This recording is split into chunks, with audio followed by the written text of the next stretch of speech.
అనుష్కకి ఏమైంది? ఎందుకు ఆమె బయటకి రావట్లేదు? ప్రమోషన్స్ కి రావట్లేదంటే ఓకే. చివరికి బాహుబలి 10 ఏళ్ల వేడుకని కూడా ఎందుకు స్కిప్ చేశారు? అసలు స్వీటీకి ఏమైంది? కొత్త సినిమాలు ఒప్పుకోవట్లేదు, ఒప్పుకున్న సినిమాలు పూర్తి కావట్లేదు. అసలు ఏంటి మ్యాటర్? అనుష్క విషయంలో ఫ్యాన్స్ కి తెలియకుండా ఏమైనా జరుగుతోందా? అనుష్క శెట్టిని స్క్రీన్ మీద చూసి చాలా కాలమైంది.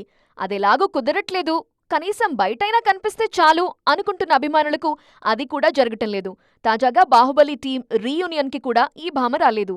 రాజమౌళి, ప్రభాస్ సహా సినిమాకి పనిచేసిన టెక్నీషియన్లు, అందులో నటించిన వాళ్లంతా ఈ వేడుకలో కనిపిస్తే స్వీటీ మాత్రమే మిస్సింగ్. అనుష్క ప్రస్తుతం ఘాటీ సినిమాలో నటిస్తున్నారు. ఈ చిత్రం కూడా మొన్న జూలై 11న విడుదల కావాల్సిన అనివార్య కారణాలతో వాయిదా పడింది.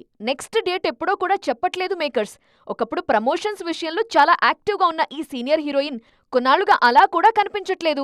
గత సినిమా మిస్ శెట్టి ప్రమోషన్స్ లో కనపడలేదు అనుష్క. అసలు స్వీటీకి ఏమైంది అంటూ ఆరా తీస్తున్నారు అభిమానులు. పైగా ఆమెకు సంబంధించిన లేటెస్ట్ ఫోటోలు, వీడియోలు ఒక్కటి కూడా బయటికి రావట్లేదు, రానివ్వట్లేదు కూడా.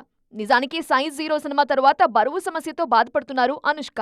అప్పట్నుంచి ఎంత తగ్గాలని ప్రయత్నించినా వర్కౌట్ అవ్వట్లేదనే వార్తలు వినిపిస్తున్నాయి. కొన్ని సినిమాల్లో అనుష్కను సన్నగా చూపించడానికి గ్రాఫిక్స్ కూడా వాడుతున్నారనే ప్రచారం జరుగుతోంది. మరి ఈ కారణంతోనే ఈమె బయటికి రావట్లేదా, లేదంటే ఇంకా ఏదైనా కారణాలున్నాయా అనేది సస్పెన్స్. రీజన్ ఏదైనా ఒకప్పుడు ఫ్యాన్స్ కు తరచూ దర్శనమిచ్చే అనుష్క కొన్నేళ్లుగా అజ్ఞాతంలోకి వెళ్లిపోయారనేది వాస్తవం.